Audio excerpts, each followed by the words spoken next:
और दूसरा ये कि सिलेबस को पूरा करने में टाइम कितना लगता है, तो मैं सारी समझा देता हूँ। देखिए, अगर आप यूपीएससी की तैयारी ठीक से करना चाह रहे हैं, यूपीएससी, और आपकी बैकग्राउंड ज़्यादा नहीं है, बैकग्राउंड से फ़र्क पड़ता है। जैसे मान लीजिए आपने हिस्ट्री, ज्योग्राफी, पॉलिटिकल साइंस से ग्रेजुएशन किया और गंभीरता से किया, तो आपके लिए यूपीएससी की तैयारी में समय काफ़ी कम हो जाएगा।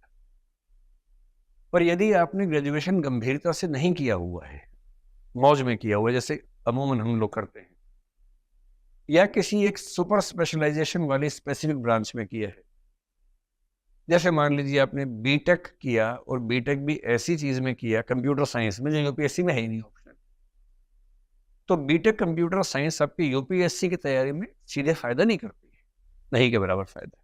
तो अगर आपकी बैकग्राउंड नहीं के बराबर मान ली जाए, तो यूपीएससी का सिलेबस एक बार ठीक से तैयार करने में 1.5 से 2 साल लग जाते हैं, अगर जीरो से हम शुरू करते हैं तो।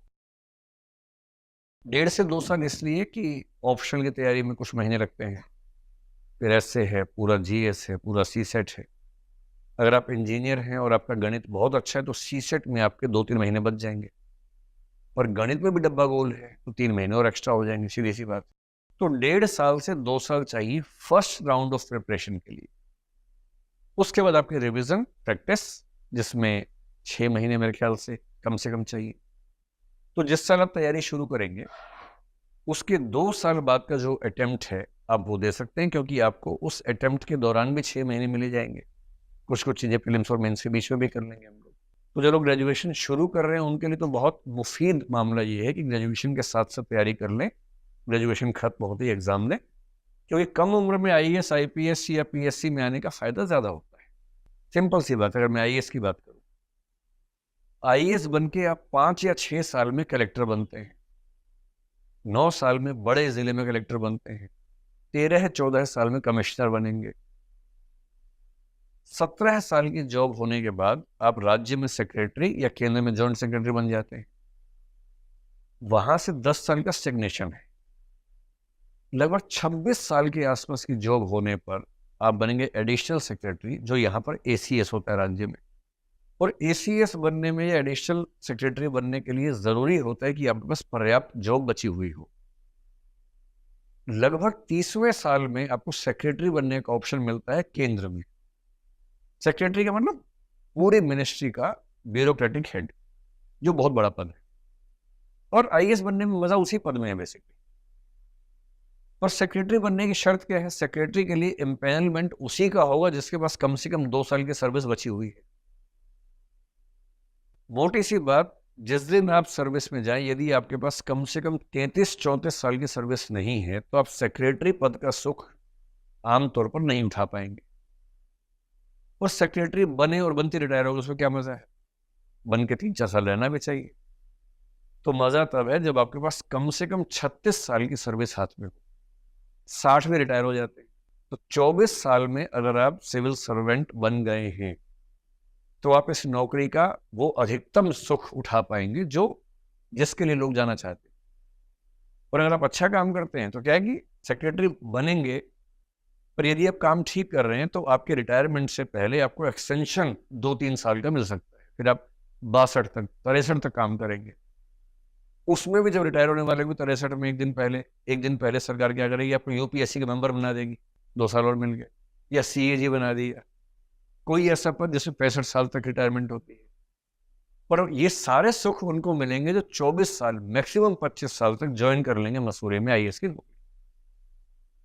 इसलिए मैं आज के लिए कहने लगा हूं कि ग्रेजुएशन में अगर संभव है तो फर्स्ट ईयर के एंड के पार्ट से, नहीं तो सेकेंड ईयर की शुरुआत से सीरियस प्रिपरेशन शुरू कर देनी चाहिए। और 2 साल आपको ग्रेजुएशन के साथ साथ ही मिल जाएंगे, तो ग्रेजुएशन खत्म होते ही आप तैयार हैं। और यदि आपकी उम्र 21 हो गई है, आमतौर पर ग्रेजुएशन 3 साल का जब करते हैं तो 20 में खत्म हो जाता है ग्रेजुएशन, तो 1 साल बचता है उसके बाद, अगर आप शुरू से सही टाइम पे चल रहे हैं तो। अगर 20 में ग्रेजुएशन हुआ और आपकी तैयारी एक बार हो गई है, तो 20 से 21 वाला जो 1 साल है उसमें revision, practice, answer writing skills, वो सब करना है। और 21 की उम्र होते ही सीधे दहाड़ते हुए यूपीएससी के अंदर जाना है और सीधे वहां से मसूरी की यात्रा पर निकल जाना है। हर साल ऐसे कुछ लोग होते हैं। पहला अटेम्प्ट, अभी इसी बार एक बच्चा है 136वें रैंक पे आया है, 22 साल का है, सेकेंड अटेम्प्ट है, आईएएस, प्रॉपर आईएएस में आ गया।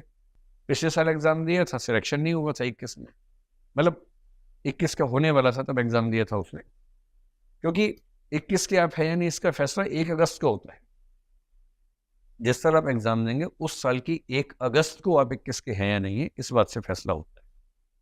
तो डेट ऑफ बर्थ अगस्त के आगे होने और पीछे होने से बहुत फर्क पड़ जाता है। तो उसने 21 की उम्र में दिया, फिर एग्जाम दिया दूसरी बार, 22 की उम्र होती है तो प्रॉपर आईएएस में है, मैक्सिमम 22.5 साढ़े 22 में ज्वाइन करेगा, 37.5 साल की सर्विस हाथ में है।